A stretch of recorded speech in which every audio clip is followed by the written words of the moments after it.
Sikia kwenye Ngenga ni maoni binafsi ya wanangenga wanaozungumza.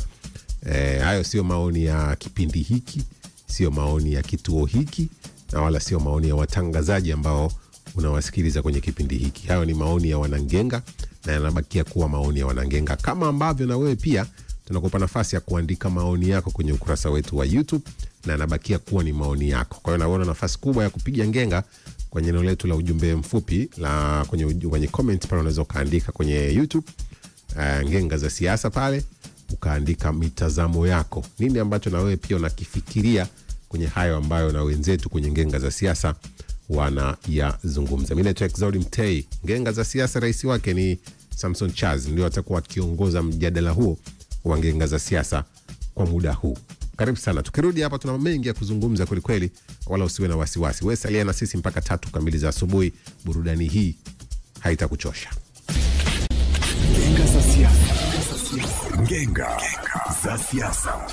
Leo ni siku ya mwisho tukiangazia je, ni kweli reforms zimeshafanyika? Antipasi Pamba, kada wa Chama cha Mapinduzi, na Joel Msuya wanatoa na jasho katika ngenga za siasa. Reforms zinasemekana kwamba zimeshafanyika. Mimi ndio rais wao wapiga ngenga za siasa wote Tanzania, Samson Charles. Wa katiba ya sasa ambayo rais ndiye ambaye anatuteulia mwenyekiti wa Tume ya Taifa ya Uchaguzi, na matokeo hayapingwi mahakamani. Na pia kuna swala la matokeo kutokupingwa mahakamani ya urais. Swala kama hilo linaathiri pakubwa mchakato wa kidemokrasia. Kwa hiyo huyu aweza akasema kwamba kwa mfano Chadema sasa hivi tukaenda kwenye uchaguzi na kukaa na uchaguzi mtatoboa. Hatuwezi, yani tuna uwezo wa kutoboa. Wananchi wanatuamini sana. Wanatuamini sana kutokana na sera zetu. Hebu nitajie sera za lakini Chadema ina sera gani za kuongoza nchi hii? Kwa mfano kuna sera ya ajira. Kwa mfano kuna sera ya ajira. Chadema. Sikiliza. Kwenye sera ya ajira Chadema imeweka bayana ya kwamba pale ambapo tutapata ridhaa wananchi ya kuingia madarakani, tutakwenda kuhakikisha kwamba tunatengeneza fursa. Unatengenezaje? Sikiliza kwanza, tunatengeneza fursa za wananchi kuajiriwa.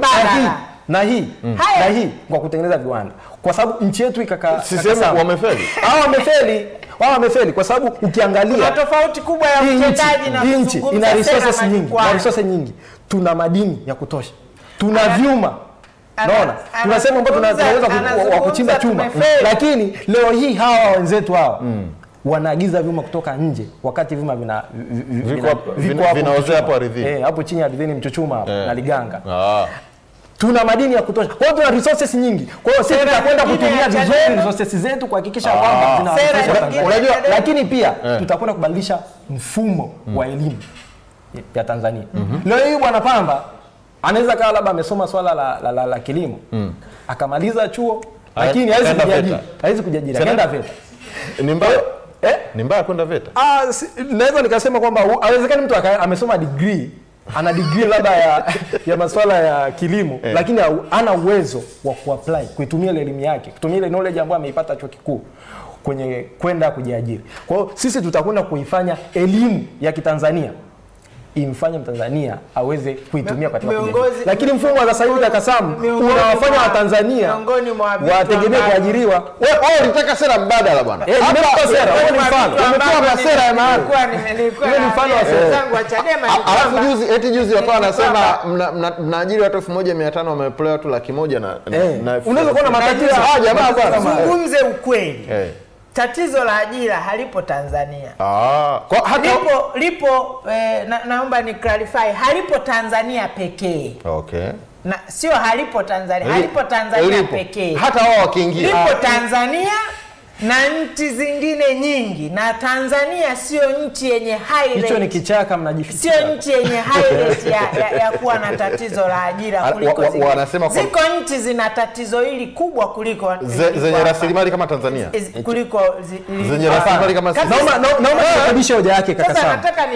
Unajua wenzetu hawa ambao wako madarakani kwa sasa wanapotosha wanaposema kwamba tatizo la ajira Tanzania hii ni la kidunia na ni changamoto ya kidunia. Kwa sababu ngoja tunitoe mfano. Wewe nitoe mfano. Tanzania pekee. Ndio nataka kusema. Ngoja nitoe mfano. Wewe nitoe mfano. unataka kusema tatizo la ukiingia kwenye tovuti ya Wizara ya Elimu. Alipo Rwanda, Burundi. Bado kwenye mashule yetu tuna uhaba mkubwa wa walimu. Bado hospitalini kuna uhaba mkubwa wa madaktari. Kwa hiyo ukipita kwenye taasisi nyingi bado kuna uhaba wa watumishi. Lakini kwa mfano kwenye sekta ya elimu bado kuna walimu wengi ambao wako mtaani, lakini unaweza ukatembelea shule moja hapa Dar es Salaam ukakuta ina walimu watano. Sasa iko hivi. Unaweza ukasemaje kwamba wa kuzungumza na kutenda. Kwa hiyo Chadema hawezi kufahamu haya mambo kwa sababu yeye sio mtendaji. Ngoja tuingie madarakani tukatende. Ukipewa shule zilizopo Tanzania ukawaajiri walimu wote usiwalipe mishahara, unakuwa umewasaidia na nini? Kwa hiyo nchi kumbe haina hela. Labda amejaa kwenye mfumo. Anasema kwamba hamna hela. Labda ajiri tu. Lazima upige population iliyopo unayokwenda kuiajiri, fedha yao itapatikana wapi? Hasa Chadema wanakuja hadharani kusema tutaajiri, utaajiri, tupe mipango mikakati, lete data za kisayansi kwamba walimu waliokuwa nje ya ajira ni hawa. Tukiingia fedha tutakayowapa ya kuwalipa itatoka sehemu hii na hii na hii. Kwenye madini.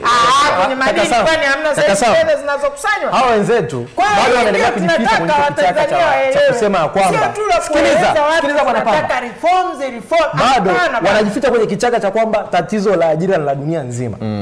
Basi la wapi? Kama sio dunia nzima. Naweza nikasema tatizo la ajira liko wapi? Lipo kwa Tanzania ni kubwa zaidi. Naweza nikasema ni kubwa zaidi. Ajira kubwa. Haiwezekani. Marekani huyu anazungumza data za kutoka hapa. Haiwezekani. Kwenye mtandao wako mkubwa wa walimu.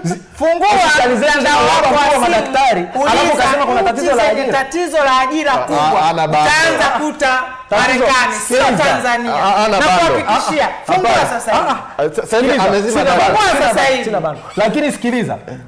Usije ukapotosha. Wewe ndio unapotosha unaposema kwamba swala la ajira Tanzania la dunia nzima wakati tuna uhaba wa walimu. Kuna shule hapa Dar es Salaam kitembea na walimu. Kuna walimu. Sasa kawaajiri usiwalipe umewasaidia nini? Sasa mbona mseme hamna hela za kuajiri lakini msije mkasema kwamba kuna watu mseme kwamba hamna hela za kuajiri. Sasa unapompa mtu ajira kuwepo na kitu kinaitwa ujira. Wewe hata hicho ufahamu. Sasa nyinyi hamna ujira wa kuweza kuajiri. Kama ujira haupo unamwajiri mtu ili afanye. Serikali yote. Kwani Pamba, kwani hakuna pesa? Ndio nataka kusema fedha zilizopo na hii sio maendeleo. Sio tu hapa. Maendeleo ni pamoja na kutoa ajira. Toka enzi za Mwalimu alieleza bajeti zetu na fedha zetu tunazozikusanya tunatoa kwa wananchi. Unanielewa vizuri? Na ni lazima zigawanywe nchi hii yote. Huwezi kuja kusema fedha zote tuchukue tulipe walimu kwani tunahitaji kuendeleza walimu peke yake. Mwalimu Nyerere aliwahi kusema kwamba fedha zilizoko Tanzania kipindi hicho zilikuwa ndio fedha ambazo zinatumika na gavana wa New York kusafisha mji. Madini, resources ambazo tunazo, rasilimali ambazo tunazo. Bandari tu ya Dar es Salaam. Tuna uwezo wa kuwekeza kwenye bandari ile ikatuingizia kipato cha kuweza kutatua baba ajira tu kwenye sekta tu ya ajira. Sikiliza, kwenye sekta ajira tukazalisha tukafanya uwekezaji mkubwa pale ikatunufaisha. Uwekezaji mkubwa vema, sikatai. Tuna Tanzanite ambayo inapatikana Tanzania tu. Tuna madini ya dhahabu ambayo kwa ukubwa pia yanapatikana Tanzania. Sikiliza, iko hivi. Kuna almasi. Kwa hiyo hizi pesa ambazo tunazo hapa ndani kwamba tukiwekeza kwenye bandari tutatengeneza bilioni kadhaa ambazo tutazitumia kwenye hivi. Usizungumze maneno, kuna utofauti wa kutenda na kueleza. Ndio maana tukasema, ndio maana tunaomba ridhaa, tukatende. Tuko kwenye mamlaka ya kiuongozi. Tunaelewa namna mfumo unavyofanya kazi. Unaelewa vizuri. Mapato tunaelewa. Sasa anasema bandari peke yake tunaweza kuitumia tukalipa walimu wote. Naambia basi tuambie utapata kiasi gani kwenye bandari? Ukiwekeza uwekezaji tukiingia madarakani. Ndio maana tukishaingia tutachakata tutafanya kwa vitendo. Kama utachakata nyinyi mmeshindwa. Huyu mwenzangu analalamika kwa sababu anajua kwamba wamefeli. Na ninavyoelezea hapa, ninavyodadavua hapa, anaona kwamba ni jambo ambalo haliwezekani kwa sababu wao wameshashindwa. Kwa hiyo sasa kwenye uchaguzi tunakusanya mapato kiasi gani kwa mwaka? Sasa hivi. Sikizeni niwaambie. Katika kipindi ambacho tunasema tumefeli. Hapa sisi tunakwenda kumaliza. Iko hivi. Kwa hiyo Joeli, hizi reforms zote anazosema Pamba hapa, mkiingia kwenye uchaguzi mwaka huu bado hamtatoboa? Kwa aina ya hizi anazoziita reforms, kwa sababu sio reforms hizo. Ni nini? Mimi naweza tu nikasema kwamba ni mabadilisho ya jina. Kwa mfano kama anasema reforms ni kubadili tume jina kutoka tume ya uchaguzi mpaka tume huru ya uchaguzi, mimi naweza nikasema ni mabadiliko tu ya jina. Yeye anasema mkiingia mnaweza kupata hata majimbo.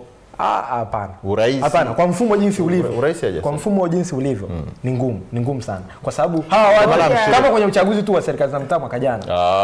Wewe ulisimamisha wagombea wangapi uchaguzi serikali ya mtaa? Wametunyang'anya. Ulisimamisha wagombea wangapi? Chama cha Demokrasia na Maendeleo kilisimamisha wagombea wangapi? Nusu ya nchi. Sio nusu ya nchi. Wamesimamisha kwa asilimia kubwa sana. Kwa asilimia kubwa sana. Yaani wewe ni nadharia nyingi. Sio nadharia nyingi. Kwa uhalisia. Chama chako kilitoa data za watu waliosimamisha. Tuambie kama hutaki mimi niseme nilizonazo. Kwa asilimia, nakupa kwa asilimia. Ilisimamisha kwa asilimia takriban 95. Wagombea nchi nzima. Wakakatwa mpaka wakabaki kama nadhani vyama vyote vya upinzani vyote, sio Chadema peke yake. Huyu ni mpotoshaji, anapotosha baada ya kuenguliwa labda.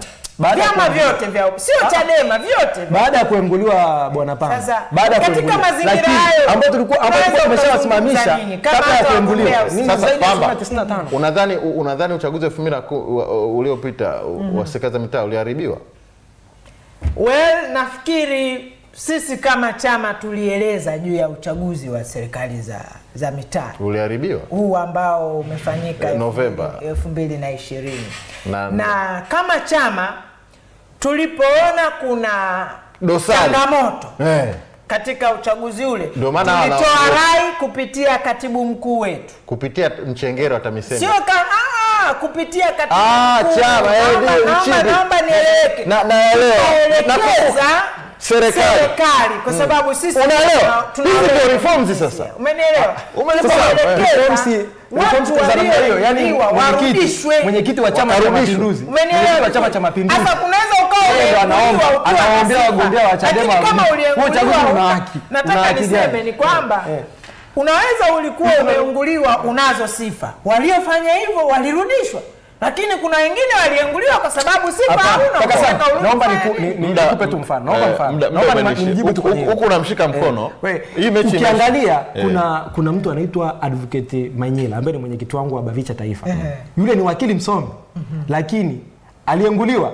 Tena aliambiwa kwamba hajui kusoma na kuandika. Advocate. Mshike mkono. Imeisha salama. Haina shida. Peoples. Jamani, ilikuwa ni Ngenga za Siasa kwa leo. Mimi ni Samson Charles. Tutakutana tena wakati mwingine hapa East Africa Radio, East Africa TV. Ngenga za Siasa. Ngenga za Siasa.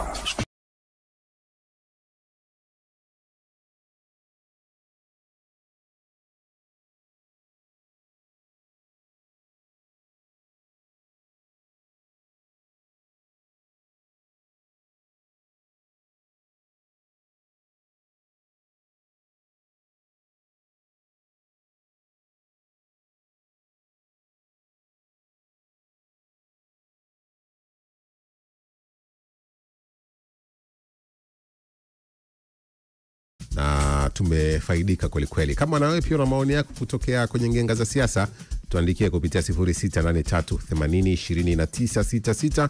Sisi bado tupo hapa tukiendelea kuzungumza. Godfrey Mchungu pia yupo, Samson Charles baadaye tutaungana naye kwenye kibiashara zaidi. Kwa hiyo wewe endelea kuwa sehemu ya Super Breakfast leo, ikiwa ni Alhamisi nzuri sana, tarehe 5 mwezi ni wa 5, tarehe 8 mwezi wa 5 mwaka 2025. Sasa bana, nikukumbushe kuhusiana na Emami Menthol Plus Balm, ambayo hii husaidia kutuliza maumivu ya hapa na pale, yakiwemo ya mgongo, baridi pamoja na kushtuka kwa mifupa. Hii imetengenezwa kwa mkaratusi, karafuu pamoja na mentho, ambapo Emami Menthol Plus hurejesha tabasamu na uchangamfu. Huingizwa na kusambazwa na Abacus Pharma Africa Limited. Emami Menthol Plus inapatikana katika maduka yote ya dawa za binadamu, dawa za asili, pamoja na ule supermarket zote unaweza kuipata Emami Menthol Plus. Sasa sema na Emami, ongea na Shujaa. Maumivu yakizidi pia muone daktari. Tutakuja kuzungumza mambo mengi yakiwemo pia yale ambayo yamejiri kwenye mkutano wa waandishi wa habari na wale viongozi wa zamani wa Chadema jana. Tutakuja kuyajadili hapa na mitazamo mbalimbali ya watu kwenye maeneo mbalimbali ambako tunashuhudia mijadala ikiendelea. Tutakuja kuyazungumza hapa. Mimi naitwa Exaudi Mtei, Godfrey Mchungu yuko hapa. Tunakwenda mpaka 3 kamili za asubuhi. Usitoke. Baki hapo hapo. Tunalipa bill. Dakika 0 tu. Tunarudi. 93.7 East Africa Radio Arusha. Together tunawakilisha. East Africa Radio. Yo, my punch BMB hapa. Yo, is Mbiri the storyteller from Soul Generation of Kenya. Kama mama Nyandu Ozi Wozi Raka Radio Rado. Yeah, it's your boy Rascal Sembo hapa. Au sio? This your boy Senator Worldwide. Stop at the rhyme, Mecca the bad, rapper the bad, chatter the acid, dan dada. Unasikiza East Africa Radio, broadcasting live and direct from Dar es Salaam. Dar es Salaam. Tune in. East Africa Radio. Together tunawakilisha.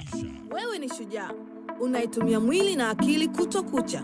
Bila shaka, maumivu ya hapa na pale ni sehemu ya maisha yako. Usihofu, Emami ni shujaa mwenzako mwenye nguvu za ajabu. Hutuliza maumivu na kukufanya uendelee na mapambano kiushindi. Imetengenezwa kwa mkaratusi, karafuu, menthol na kamfa. Emami Menthol Plus hurejesha tabasamu, pumzi safi na uchangamfu. Huingizwa na kusambazwa na Abacus Pharma Africa Limited, committed for healthier Africa. Pia inapatikana kwenye maduka yote ya dawa za asili, pharmacy na supermarkets. Sema na Emami, ongea kishujaa. We got the DJ Dare. DJ Dare. Mimi ni professional. DJ Dare. East Africa Radio DJs with the fire mix.